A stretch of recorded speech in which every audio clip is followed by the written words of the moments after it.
Welcome all and welcome to the Poisoning Paradise Festival. I'm so glad to have so many folks aboard. We have a distinguished panel covering Hawaii, Latin America, the South. And I think we are all united in really a worldwide struggle for liberation for land, for water rights. And this work is so very, very important. So tonight you're gonna get a chance to hear some of the folks on the field who've been working with this and who've been making remarkable achievements and progress in spite of the adversities. So again, welcome and so glad that you all came aboard. Hi, everyone. Thank you for coming. She, Hunsia, Sharon, she, her. I'm from the Mescalero Apache Reservation. I'm a core team organizer for Uprooted and Rising. I'm also the artist behind the painting, which has been used in much of our advertisement. And yeah, so to just start things off, higher education's role in upholding big food is not surprising, given the origins of many colleges and universities.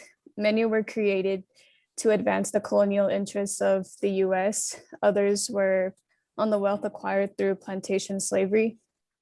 And just a little bit about UNR. We are a movement fighting for a future that will sustain and nourish generations to come. Here and abroad, we are led by people who have been historically marginalized in our food system. We are committed to ending higher education support for big food corporations and white supremacy in the food system. We are people who share a stake in building a food system rooted in food sovereignty, for we are inheritors of deep knowledge and deep legacies of resistance. Today, we are honored to hear from these incredible leaders working with communities to restore and hold on to lands and waters. For Indigenous peoples, food sovereignty is inseparable from land back. It's important to also learn about the lands you are on and to recognize efforts for land back for Native communities. And land as more than a resource or commodity, but something deeply tied to identity, history, and culture.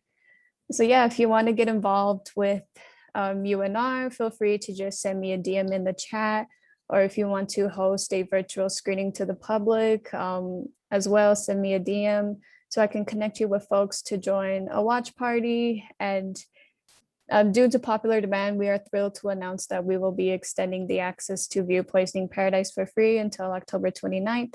UNR will be hosting a screening of the film next Thursday. Thank you and enjoy the panel.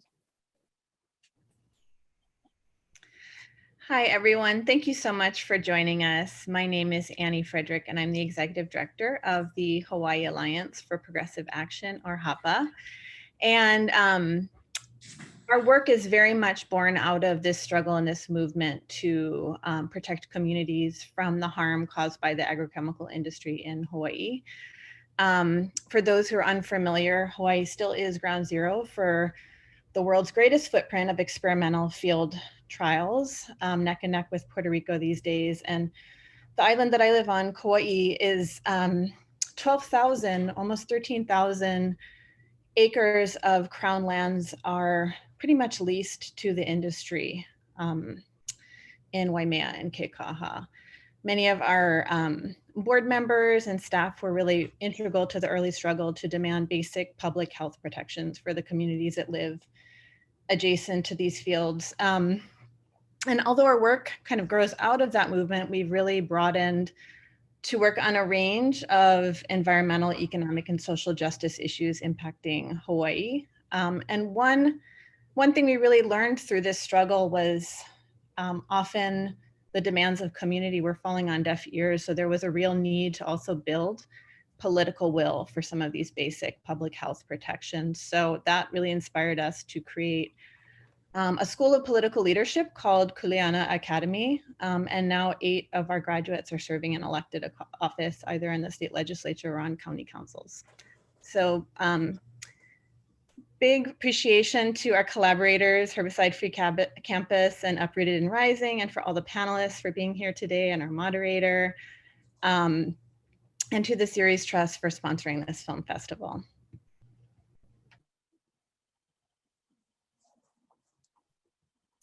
Hi, I'm Eliza with Herbicide Free Campus, and I want to thank everyone for joining us today. We're really excited to co-host this panel and I personally have been so astounded and amazed with all the wealth of knowledge that has come from the previous panels. I use she, her pronouns, and I am the Director of Partnerships for Herbicide Free Campus, and today I'm calling from the Columbia River Gorge in Oregon and Yakima, Warm Springs, Wasco, Wishram, and Siletz tribal land. And HFC is a youth-led nonprofit that focuses on training students to eliminate herbicides on their university campuses by the methods of advocacy, education, and action. We've been running HFC for about 4 years after Bridget and Mackenzie started the organization at UC Berkeley, and then the interest expanded outside of California. And as of now, we've worked with over 20 campuses nationwide and have helped some campuses internationally too, and are currently running really strong campaigns at 6 campuses all around the US. And our students have created rewilding projects. They've worked alongside their groundskeepers to increase organic practices, and they work to educate their peers on ways to fight for cleaner futures. They've been putting on these screenings of Poisoning Paradise this week and last week and watching the panels alongside their friends and teams. And it's really amazing to see them probably have their first in-person events, and for a lot of them in the last 2 years. So it's really exciting for them. We've been helping them teach how to put together an event and have food and stuff. It's just exciting for them to be able to do this and to share this information with their friends. And our vision is for a world which student action contributes to toxic-free communities. And we do this through really empowering the next generation of student leaders. We see the work as hopefully having a snowball effect. So creating this conversation of herbicide-free and introducing some of the language you'll hear today at universities. And then hopefully that creates a ripple effect into communities and their cities. And so creating this awareness of education and in youth about the harms of toxic pesticides is really crucial to moving forward to what we envision the future to be. And thank you so much for attending. We're really excited to have these amazing panelists here today.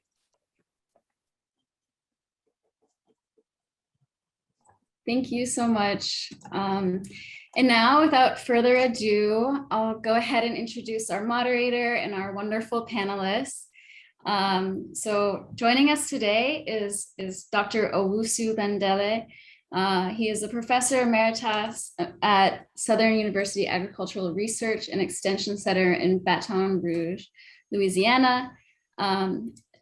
Bandele has been active in coordinating and participating in numerous workshops in the Southeast United States, as well as in Latin America and Africa, that highlight organic production practices. In 1997, he and his wife, Efuru, established the Food for Thought Organic Farm in Baton Rouge with the purpose of encouraging more small-scale farmers, especially African-American farmers in the South, to grow organically. Bandele and the late Cynthia Hayes are co-founders of the Southeastern African American Farmers Organic Network. Maria Luisa Mendonça, I should have really practiced more of the pronunciations, and I apologize. It's been a lot to, PhD. Yeah, do you want to, sorry, Mendonça.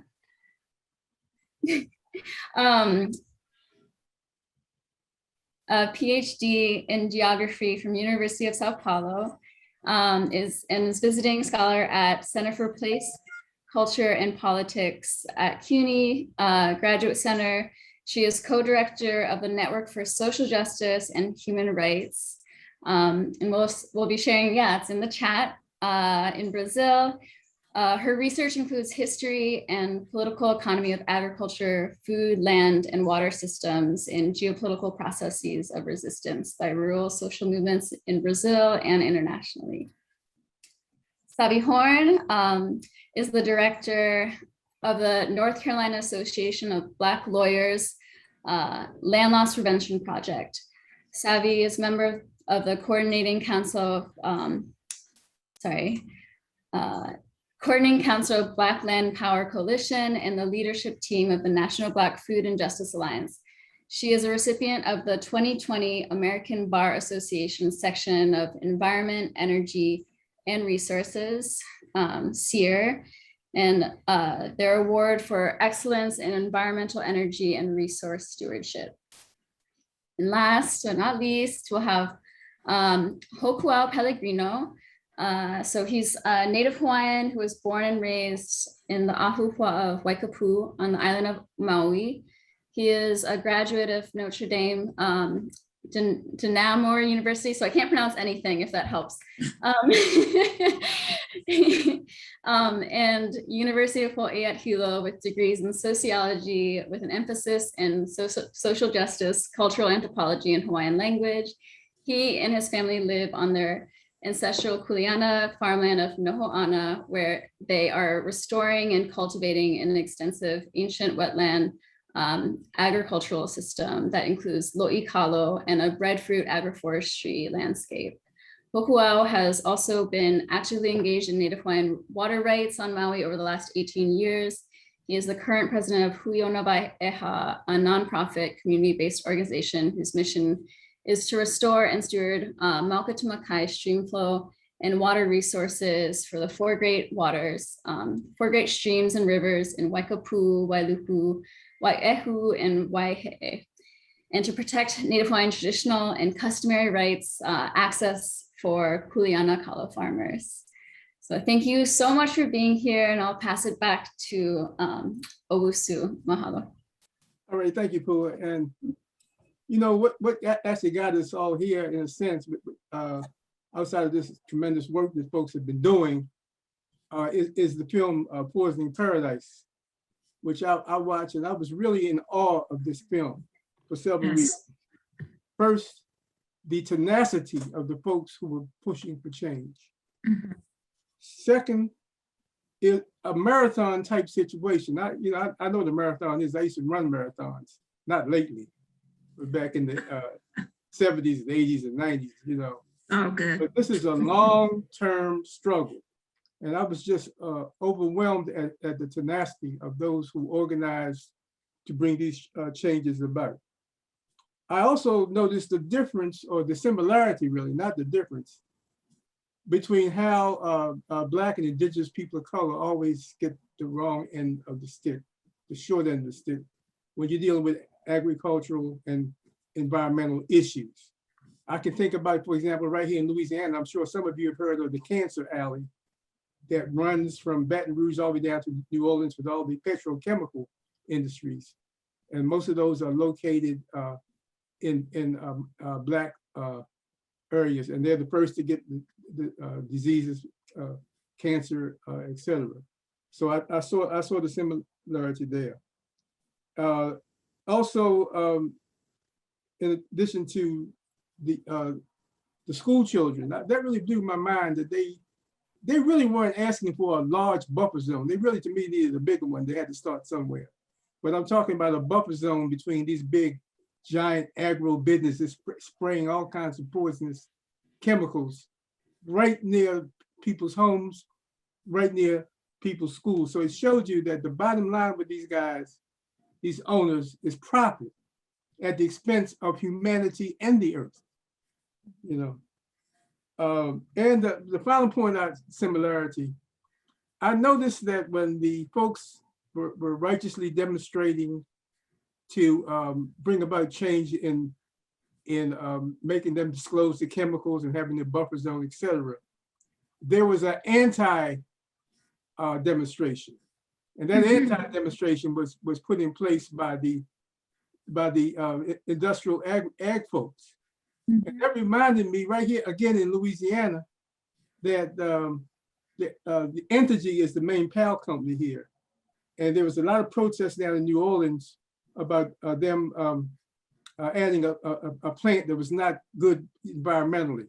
They actually paid actors to come in and demonstrate against the righteous demonstrators. I just saw so many similarities, but bottom line though, I was overwhelmed and inspired by the tenacity. Even when the mayor vetoed, either when the governor vetoed, all the lobby money going, you know, and in spite of that, they did get some legislation passed by the governor, even though it wasn't to the extent. So my hat's off to those folks. And I'm glad that I was able to see the film and end up being the moderator of this illustrious panel. So I'm gonna throw this out. And incidentally, for those who tuned in, drop us a line in chat and tell your name and where you're viewing from. Despite your differences geographies, you all share similar work to fighting and protecting communities from further dispossession, and in some cases for the return of land and water, the very basis of agriculture, self-sufficiency, and really even life. What brought you to this work, and why is it important to you and your community? So either one of you can start that off, but not only once. So we can't jump in at the same time. Well, yeah, Savi Horne, she, her, hers. I am sitting in Chapel Hill, Eno, Okanichi land. And well, I grew up in New York and I moved to North Carolina because the liberatory space of Southern Black land ownership calls out to me. The natural world grounds my work while I walk with a century-old African-American farmer. And that is Farmer Stanley Hughes. He's a third-generation farmer in Orange County, North Carolina. And his farm was established by his grandparents. And he's known across the region as an organic farmer that produces tobacco and just some really beautiful and fleshy sweet potatoes. And so for me, in our walk, we talk about lack of access to land, a problem that he knows well, being a producer on heirs property, land held by multiple generations in his family as tenants in common without clear title of ownership, thus recreating our African kingship land ownership. Farmer Stanley was a founding member of our organization, which really endears me to him even more. And on these walks, we share the view that land is an essential source of our healing, our power, and ultimately our liberation. As land-based Black, Indigenous, and people of color communities, we have a keen connection to the earth, to the land, as a source of spiritual, economic, cultural, and communal grounding. Building a healthy, ecological, sound connection to land provides us with a deep sense of place and security and enforces a strong social and political network. So even though we're from different geographies, our love for the land, our people, and liberation binds us across space and time, and is a through line for me from sitting here in North Carolina all the way to Hawaii. So that's how I feel about it. So thank you for that question, Baba Owusu.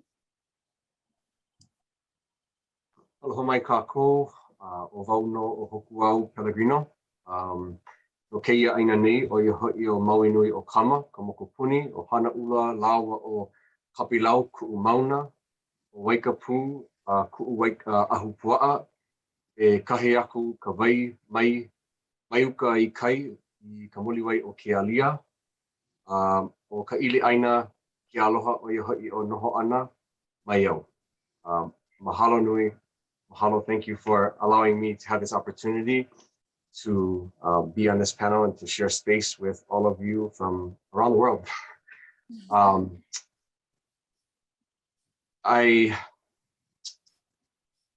This experience and, you know, of discussing and sharing about Aina, land, and vai and water, and the fact that as an Indigenous person, that we can all connect to is that these two pieces are intimately tied together.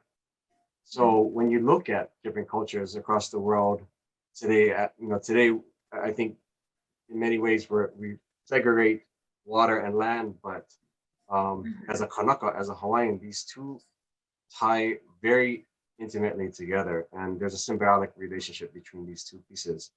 And so it's hard to really differentiate between one and the other because both need each other. Colonization, like many other indigenous cultures had experienced, we have the same here in Hawaii for more than 200 years. And the lands for which our ancestors farmed, fished, lived, cultivated, preyed on, have drastically changed, and many of those impacts are due to the influx of sugar plantations, as well as other plantations that evolved later on. And so I think we can, while we are in different geographies, different parts of the world, a lot of the issues that we have are similar due to the impacts of colonization, large-scale agriculture that have not just poisoned our land, but have diverted our resources away, which essentially took that life force from our people, which caused a ripple effect of challenges, which I'm excited to, well, not excited, but looking forward to sharing more in detail as we go on with this panel. So mahalo. Thank you. Thank you. Hi, my name is Maria Luisa Mendonça. I'm co-director of the Network for Social Justice and Human Rights in Brazil. We have been working closely with rural communities, indigenous, quilombolas, which are the rural Afro-Brazilian communities in Brazil, and peasant communities for over 20 years. We do grassroots research to help communities have tools and information to defend their land, their territories, and of course the water systems as well, and the ecological food production. And it was interesting to see the film because after working closely doing grassroots work in rural areas in Brazil for 20 years, in my PhD, I decided to do an anthropological study about agribusiness, how this whole thing started. And I found out that actually it was a way to transfer war technology after the Second World War to land and to agriculture. So, for example, chemical weapons became chemical inputs for agriculture, machinery, and even the industrial food that we have now that was spread all over the world was a result of was so-called combat food for soldiers. So, and then after the war, and especially after the economic crisis in the late 70s, in addition to exporting these chemical inputs, the US government started to export capital and actually set up subsidiaries for these corporations all over the world.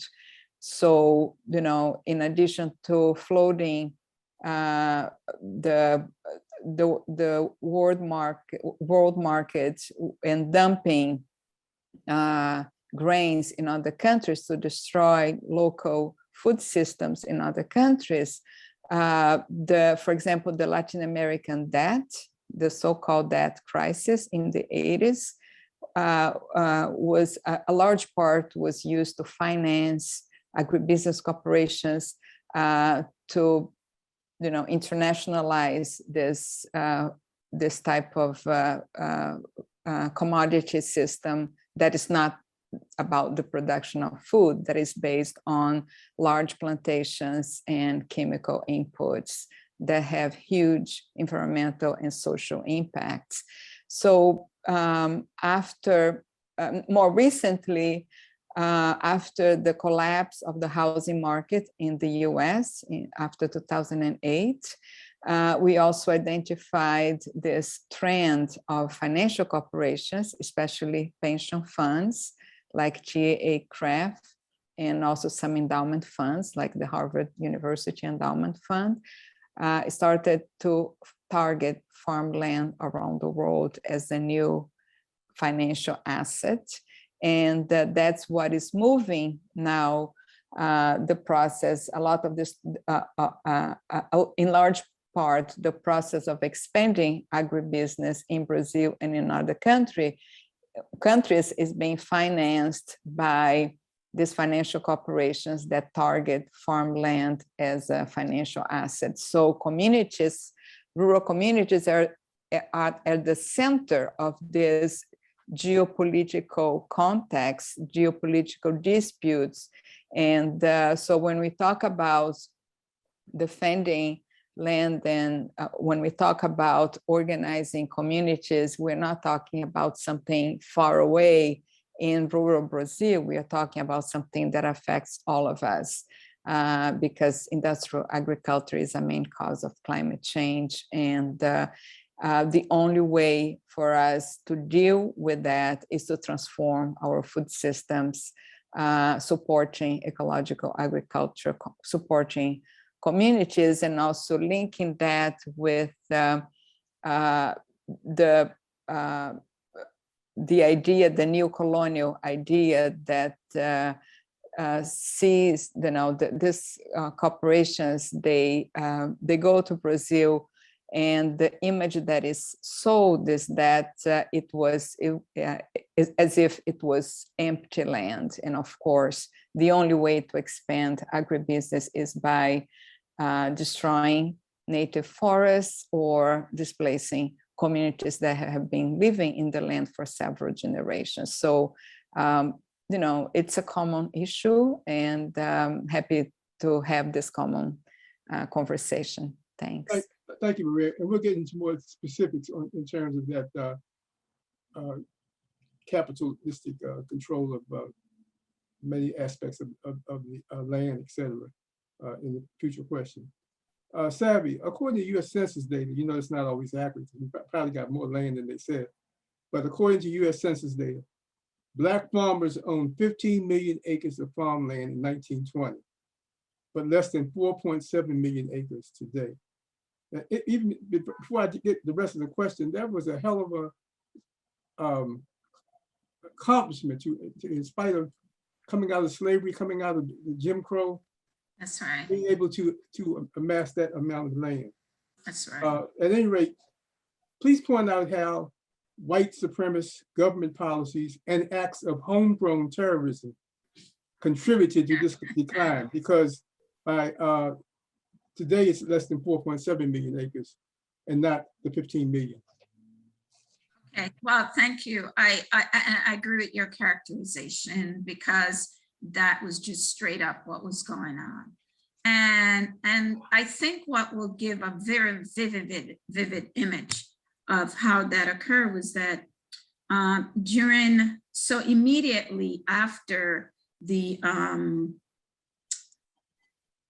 Depression, by the 1930s, Black land ownership had declined by about 50%.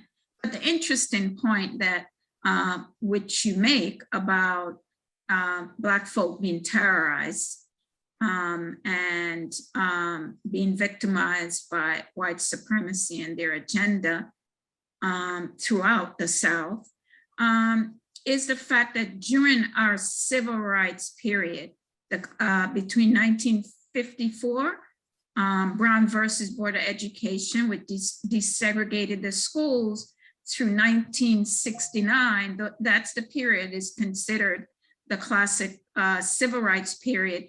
We saw a drastic decline, okay, down to 6 million acres. And I would just like, if you bear with me, because numbers could be a little challenging, but just imagine coming from North Carolina and realizing, and it wasn't something I had realized when I entered the space, fresh from New York, that, by 1954, in North Carolina, you had 22,000 Black farmers, and by 69, it was down to 9,000. And then when you back it up a minute, but in 1954, you had close to 1.1 million, and I'm just rounding that up by just that percent because it's 1,085 million in 54, and that by 69, you had 558,000. That's like a 58% decline. So there is just no way around it that Black people lost land because of racism, terrorism, Jim Crow, terror campaigns, and not being able to feel protected under state law or by state, because there are also state actors involved, federal actors involved in this land grab. There's no other way to see it other than it was theft and land grab. Right. And so I think that, to me, basically, again, shows the connectedness between people from the South, including Hawaii, on how land was just grabbed and stolen and re-enclosed from the population. And so that's what happened. This land got closed away from African Americans, and that has had major economic consequences and environmental consequences for rural communities moving forward. Right. So we talked about two things. We talked about U.S. policy, which Farmers Home Administration continuously put out Black farmers on the back burner, and we talked about the racial cleansing in some of these areas. But that was not confined to the South, because you had that kind of stuff going on in Indiana, everywhere as well. Just by sundown, get out of town. That's right. That's right. And that's what happened. Black people had to get out of those towns, leaving all their possession, their land. And in some instances, as like in Rosewood, they just burnt the whole thing down. Or Tulsa, let's be even more current, because it's been in the news this year because of the anniversary. Right. So we get to Berea in a minute, but one final question for you. What strategies and programs have the North Carolina Black Lawyers Land Loss Prevention Project implemented to address these issues of Black land laws? And what organizations have been partners in this work?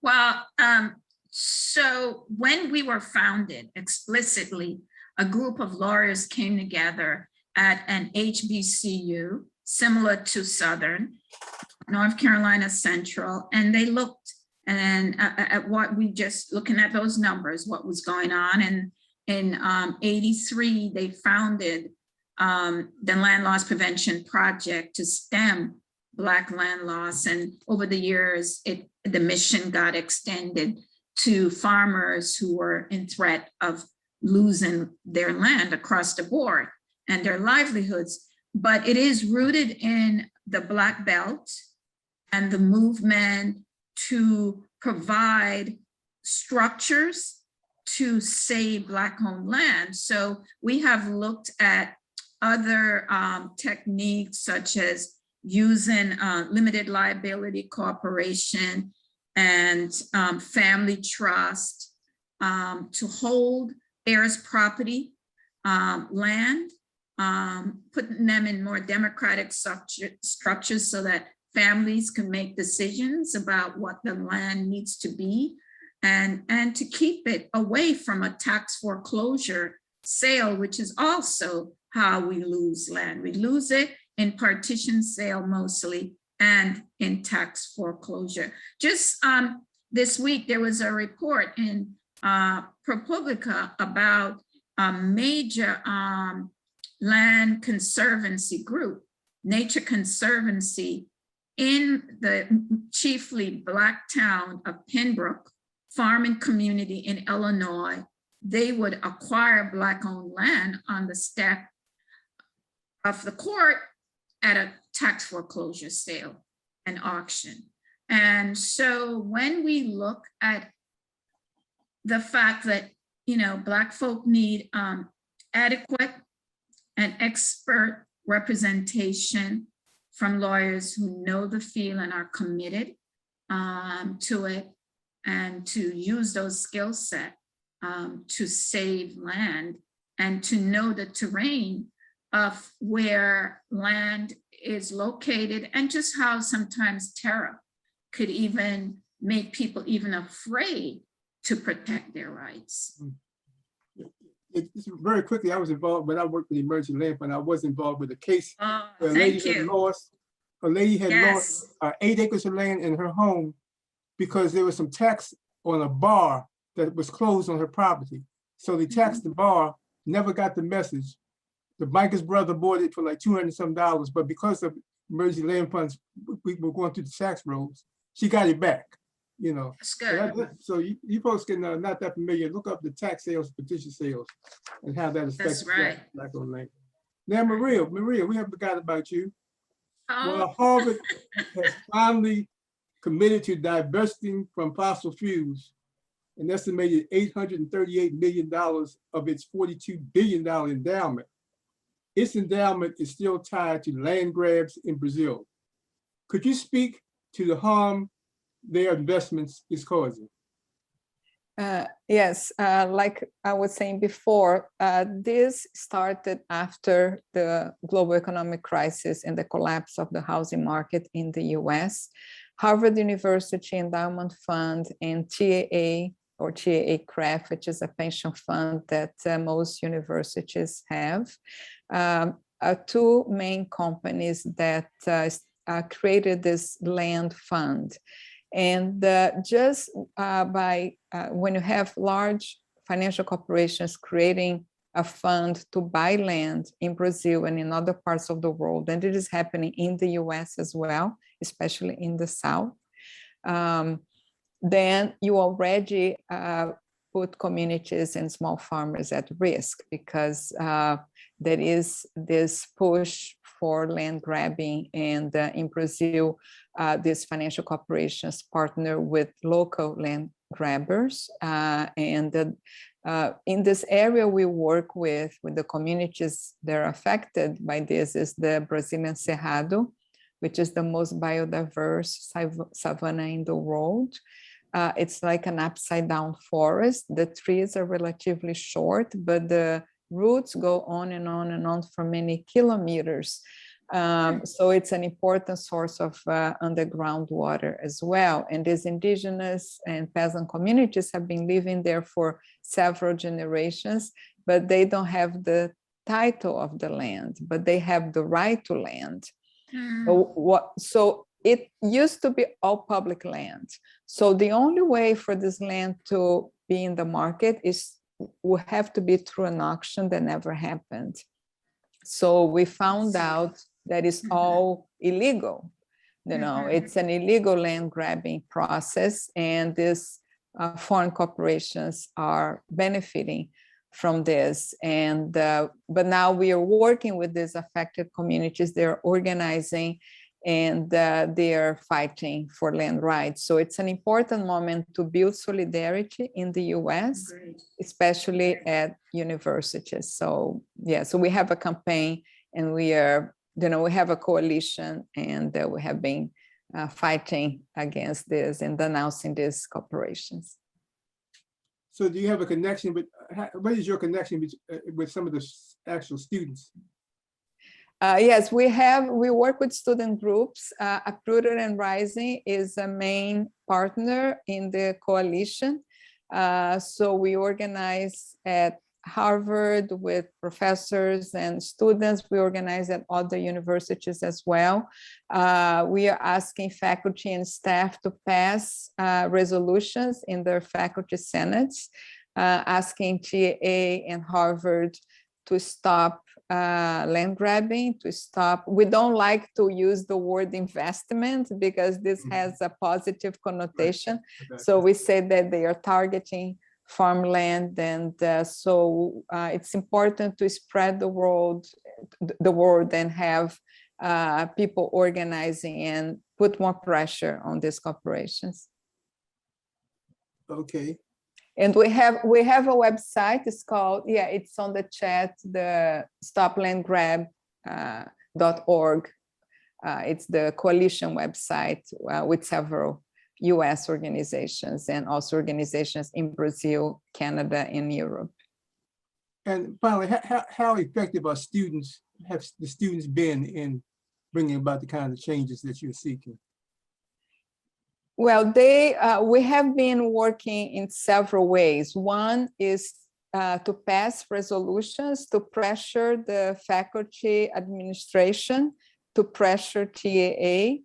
So within the universities, that is an organizing process. And another way is to spread the word, because these corporations, they put out an image about sustainability. They produce sustainability reports. So it's important that there is also public education about this issue, so more people are aware of this, so we have more power to organize. Oh, good, good. Hōkūao, could you speak to the history of land privatization and water diversion as it relates to land grab in Hawaii? And I'll follow up with another question. Hello, Dr. Owusu. I would try my best to sum up a couple hundred years in a short period of time. First and foremost, prior to Western contact, Captain Cook's arrival in 1778, our Hawaiian society was one of the most stratified in all of Polynesia, in all of the Pacific, really.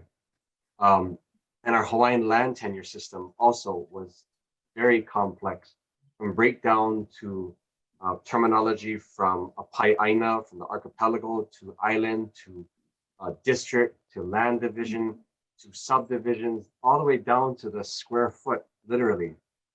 And so when Westerners arrived on the shores of Hawaii, probably before 1778, but if we just use Captain Cook's, arrival in 1778 as a baseline, he came across a system that was quite unique.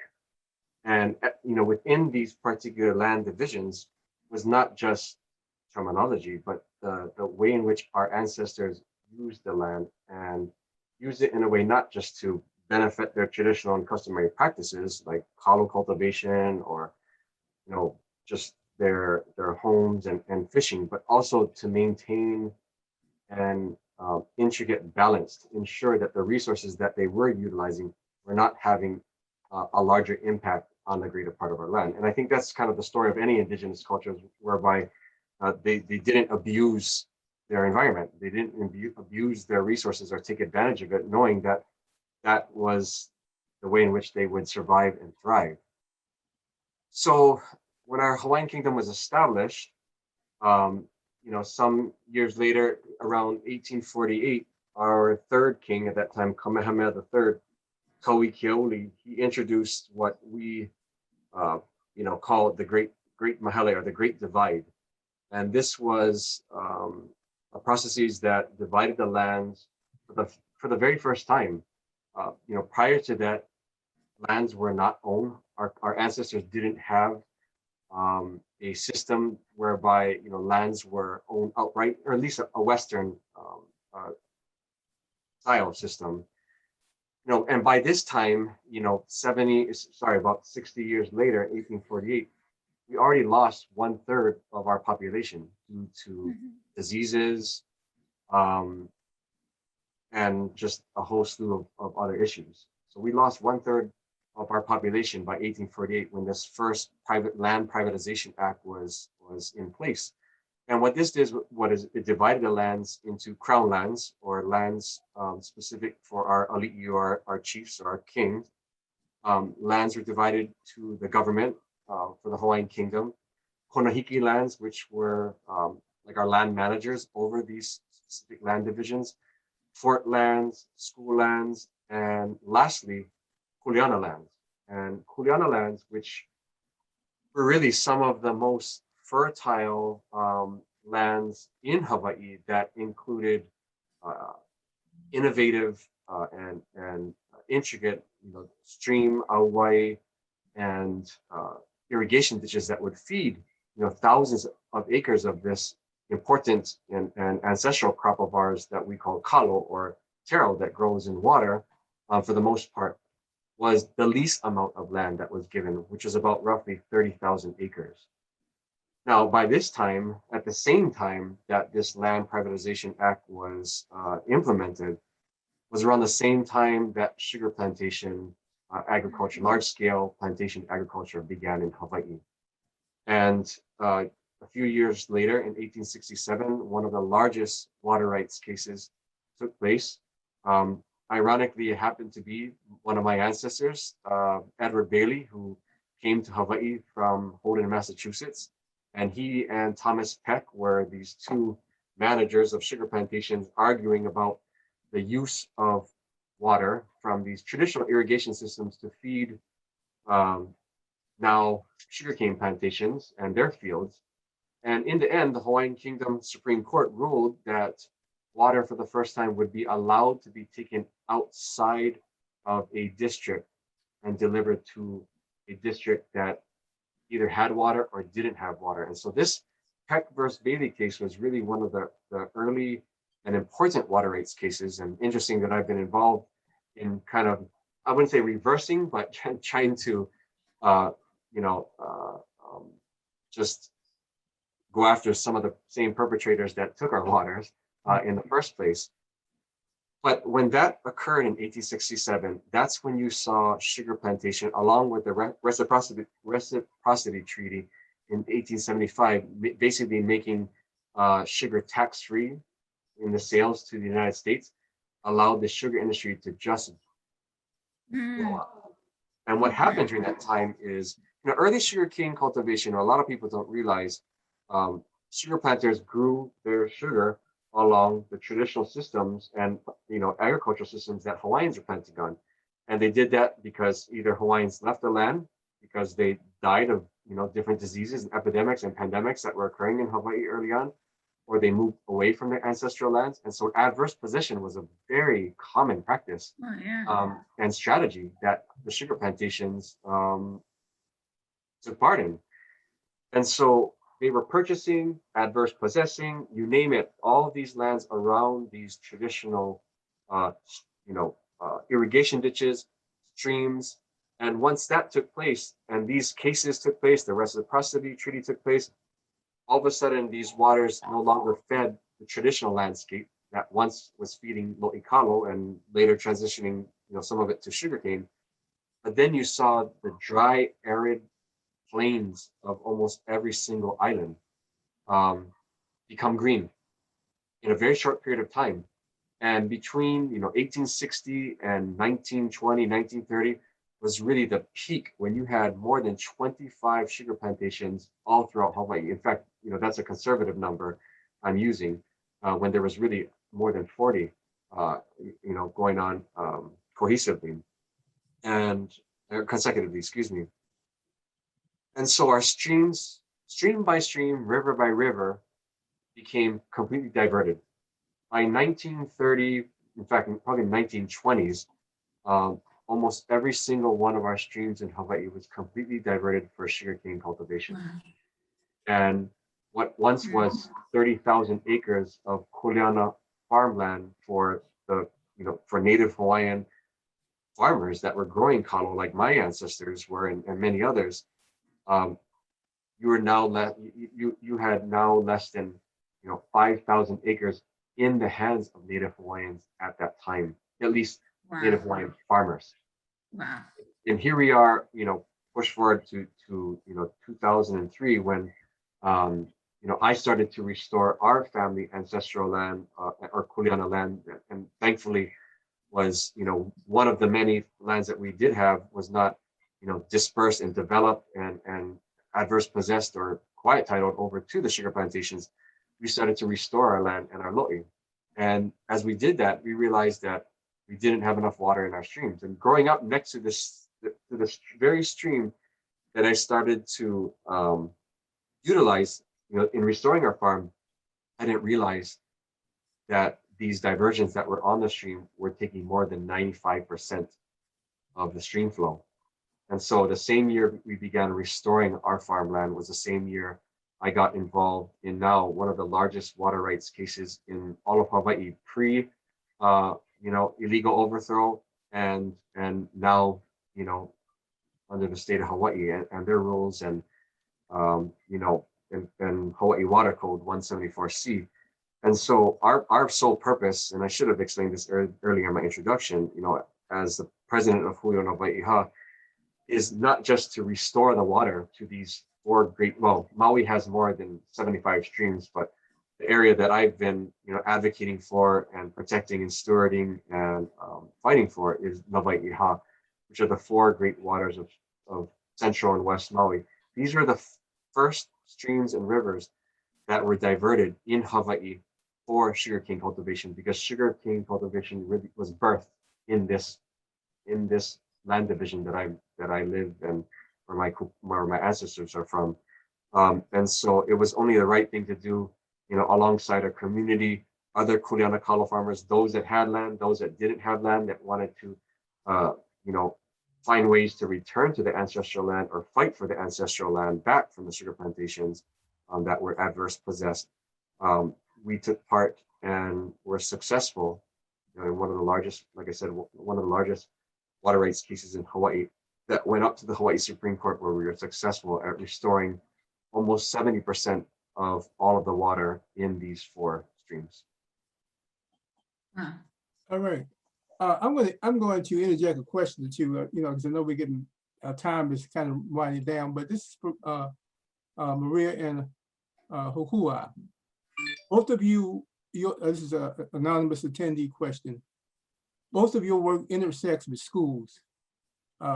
Maisa calling on Harvard to end its land grab in Brazil, and Hōkūao working to get local produce in school cafeterias. What changes need to happen before institutions begin to source their food from local farmers and end harmful investments abroad? I can start if that's okay, Maria. Coupled with the work that we're doing to restore streams is about restoring a way of life.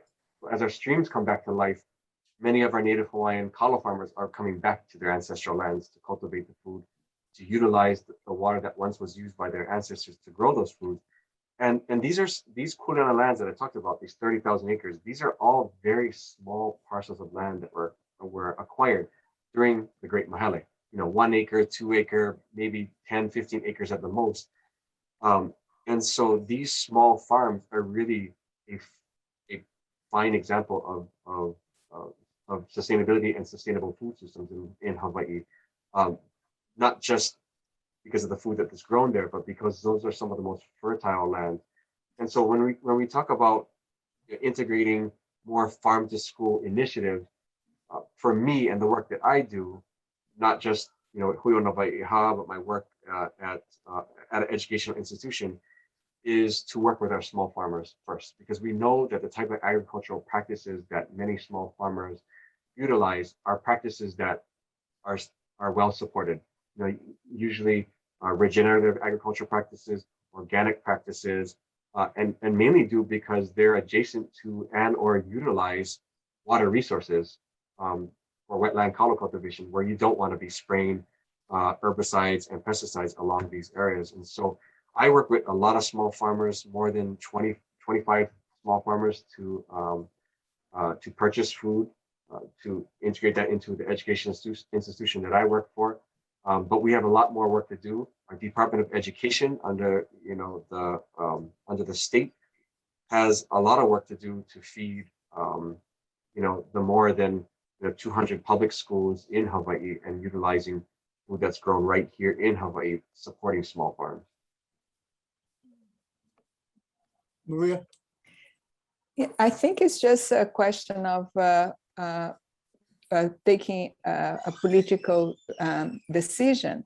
So because we have many examples that show that ecological food production, the productivity increases, and it doesn't make sense, for example, that when you buy organic food, it would be more expensive because it requires much more capital to buy chemical inputs that are based on fossil fuels. So it's a question of what type of agricultural system it's being prioritized. Of course, that all agriculture needs subsidies. We are not against subsidies, but most subsidies go towards large corporations that use, industrial corporations that, it's not about the production of food. In Brazil, for example, the indigenous peoples are calling for a boycott of 4 commodities: beef, sugar, soy, and timber. This is mainly what is being produced by agribusiness. And we also need to look at the role of US corporations in other countries that are promoting the plantation system. So when we talk, for example, about the Green New Deal in the US, we also need to look at the role of US corporations, agribusiness corporations in other countries. And if we don't transform our food systems, we're not going to deal with climate change. And also, of course, agribusiness is also a main cause of the destruction of biodiversity, which is related to the health crisis, the pandemic that we see now. So, protecting land for communities, rural communities, peasants, indigenous communities, and supporting ecological agriculture is the only way to deal with the environmental crisis that we all experience right now. Very quickly, I can think of 2 times when I was really motivated and felt really good about involvement of young people. One was during the Black Farmers lawsuit, I made a presentation at Southern University's Law Center to the students, and they came in and assisted the farmers in filling out their suits, their lawsuits with the Pickwick case. And then the other, just more recently, that when I first became involved in saffron, we had a lot of older farmers. Some of those farmers had had their land for in their family for over 100 years. But as time went on, a lot of our communications folks and a lot of our coordinators are young folks. So they're bridging that gap between young farmers and old farmers. So my question to each of you is, how do you enhance the involvement and making that connection between helping young people find a way to express themselves in the movement and at the same time deal with intergenerational connections?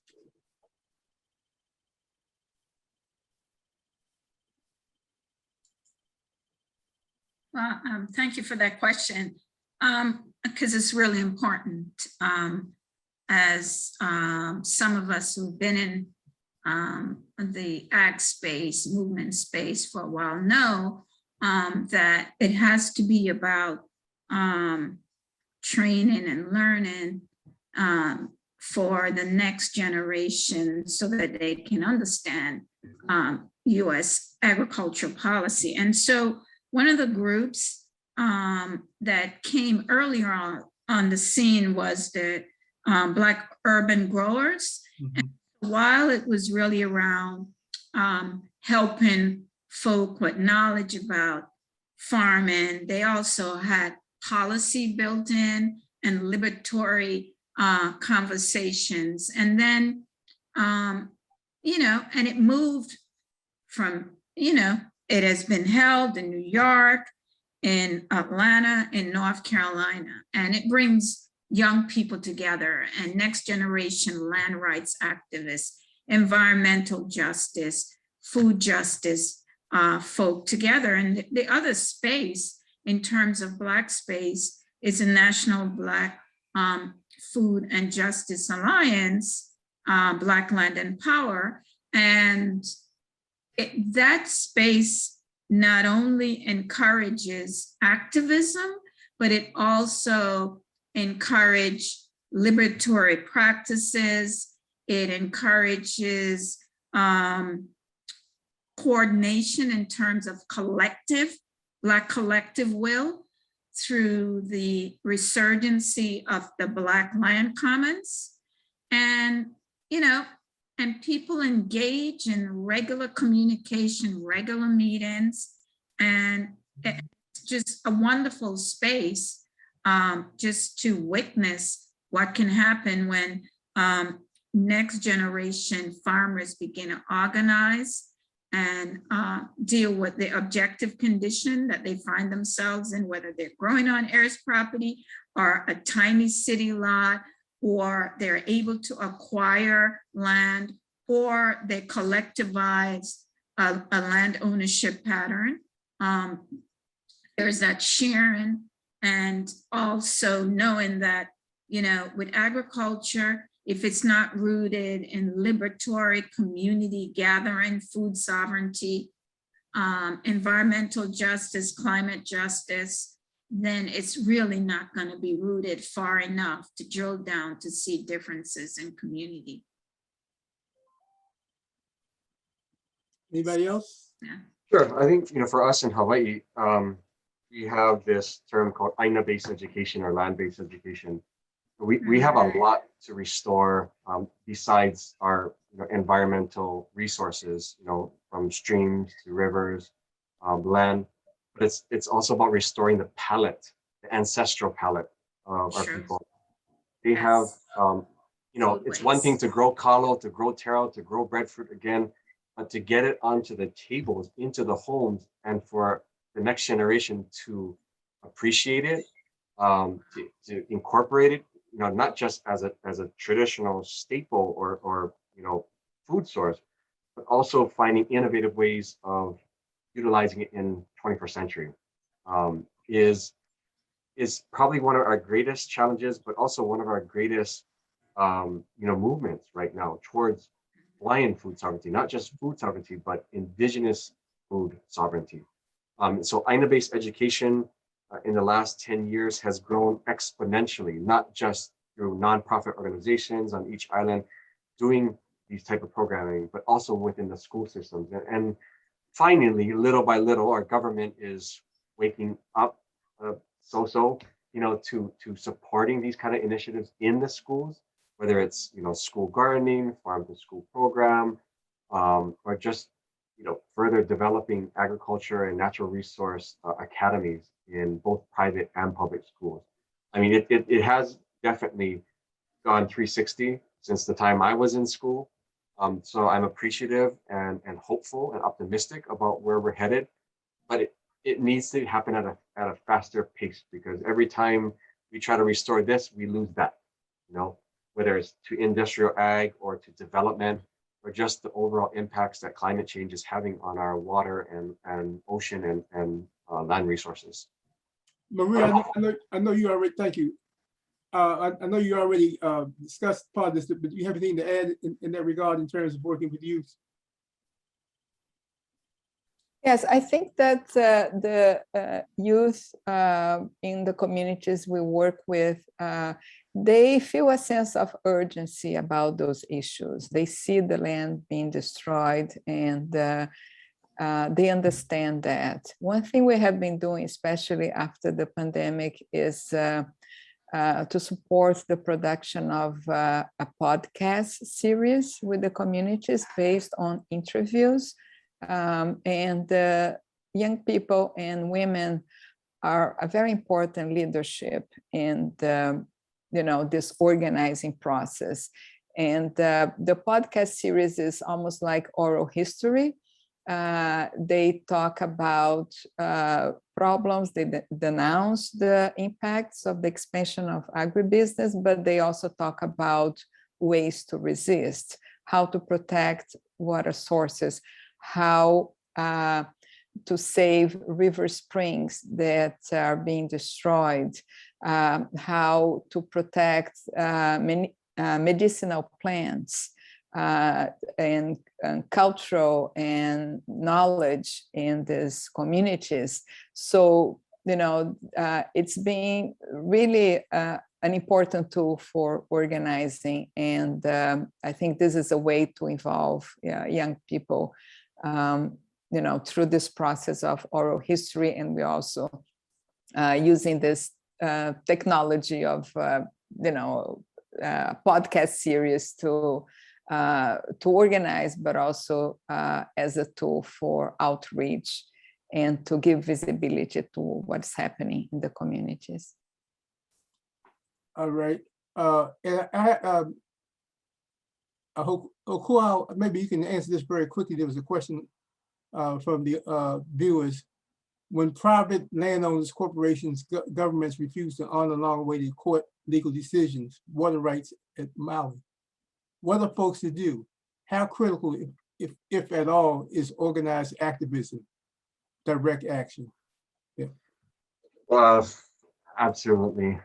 I mean, we Briefly. Whoever wrote that probably knows exactly what we're going through at this exact moment, literally from the news last night, where we have a decision in order by the State Water Commission to enforce interim in-stream flow standards as well as Kuleana water permittees, and yet the water companies and corporations are still not complying with these rules and laws. And you know, while our organization, you know, works very closely with Earth Justice on seeking justice on these issues, you know, we have over the years, when situations like this have come up, we absolutely have held protests and you know, just getting the word out to the community that these injustices still occur even when the laws and rules are set forth. So community advocacy, sharing with people about these issues is probably one of the most, and just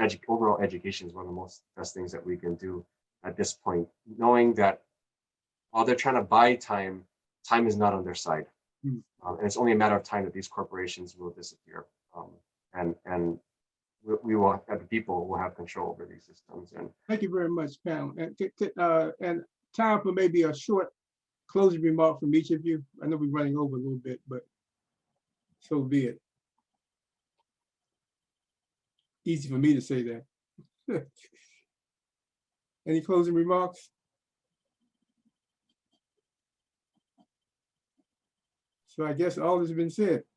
sure, I just say, you know, if people want to learn more about the issues that are going on, especially around water and access for traditional customary rights and land in Hawaii, especially on Maui, to visit our nonprofit website, huionawaiʻiha.org, and just to learn more about what's happening in Hawaii. And mahalo to each of you, Savi, Maria, Dr. Owusu, for allowing us to have this opportunity to share with our, you know, everybody. Mahalo. I just got a message from Pua that we have a little more time. So any other closing remarks?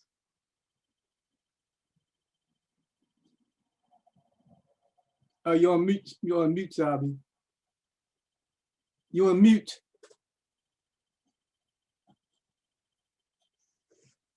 Yeah, well, I have some dogs and I'm trying to keep the sound down. But I just want to uplift, you know, Malcolm X's message to the grassroots, his very famous speech, in which he laid down that all true revolutionary movements based on land.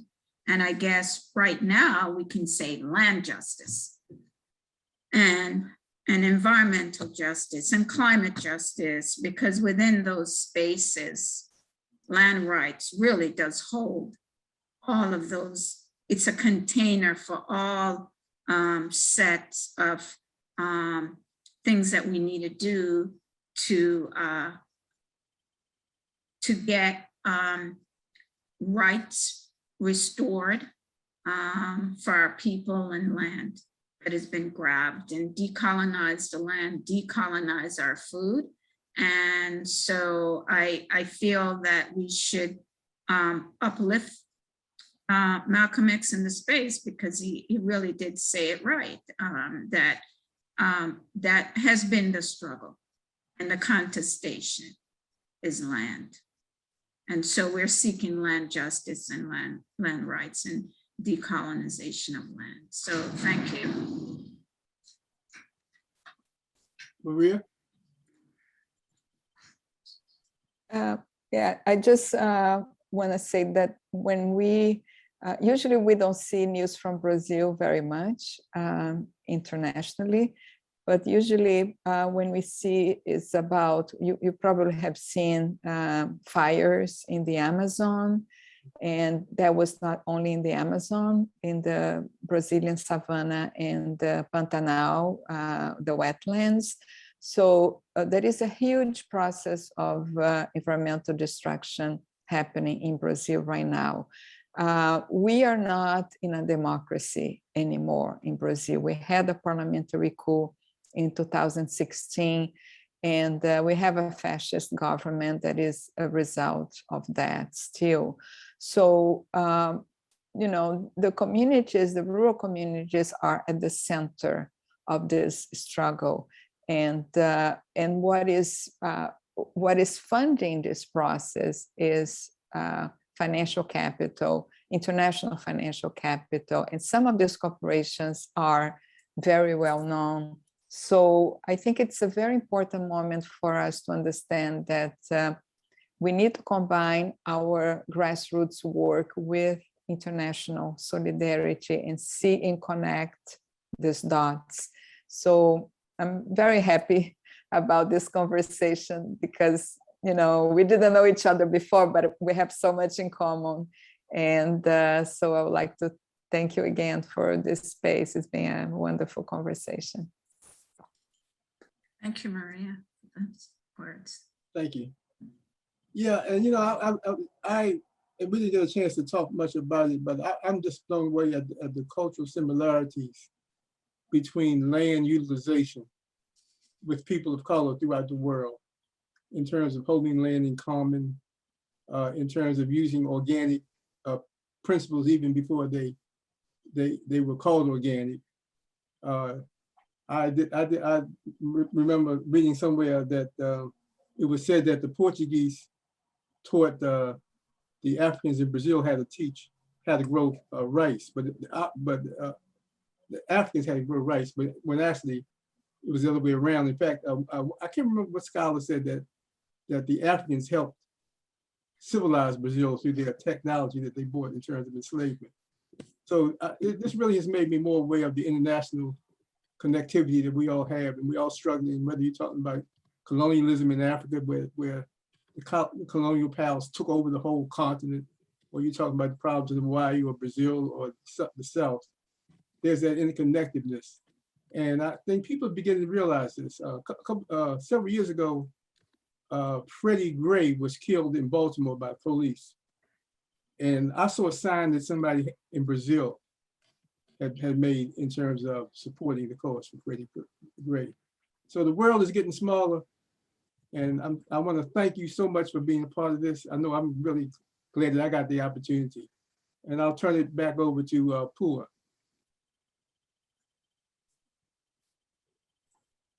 Wow. Well, thank you all so much. And thank you for, finishing with your words of wisdom.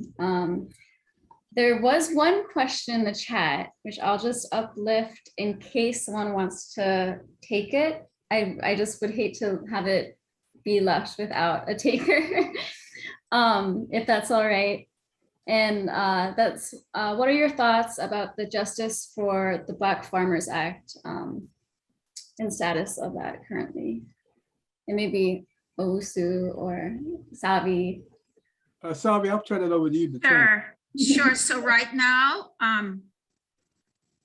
as some of you may know, that back in March, the piece on the emergency debt relief for BIPOC farmers, which was sort of where some of those came out of the Black Farmer Justice Act, that got funded and is now caught up in court. And so where the Black Farmer Justice Act is at the moment it is just being held. I'm not really sure where its chief mover, Senator Booker, is at in terms of moving forward with it, but I do feel that in principle, some of the pieces contained in it, he's definitely making some inroads to make sure those are, especially the debt relief piece, and more broad-basedly so, that, you know, that can be addressed. And then there are various, like through the climate change and justice provisions, maybe some of those, especially around conservation corps, building up the next generation of farmers, are being addressed. So I think the Justice for Black Farmers Act will be a protracted struggle, but still one that must be engaged.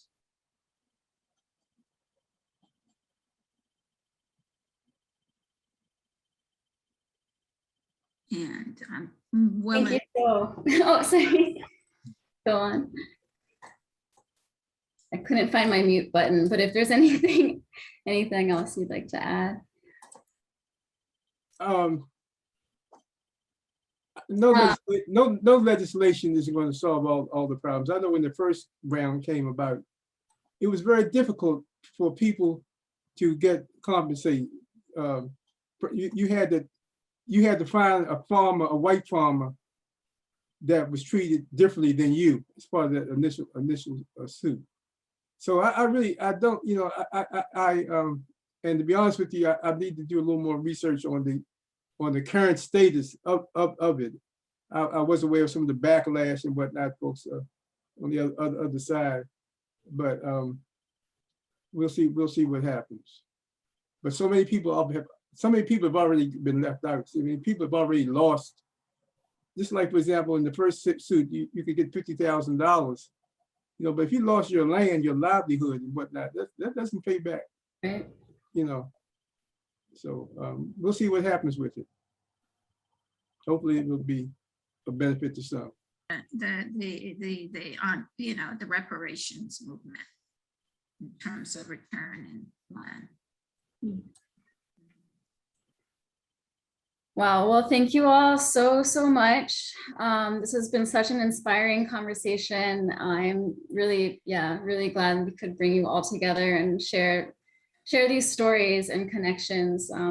You know, it's really amazing to see this international connections and solidarity, as well as thinking about what's happening here at home and on the continent. And so, this is actually something that I was really excited about. My introduction to this work was through water rights litigation, but in the 80s with my dad's work to restore water to streams on Oahu, which set precedent for future lawsuits, which is what I then wrote my thesis about. So I'm seeing a lot of connections there too with lawyers fighting for communities and water. And Oloi Kawai, water is life. This has been very inspiring, and I just, really honored to have you all.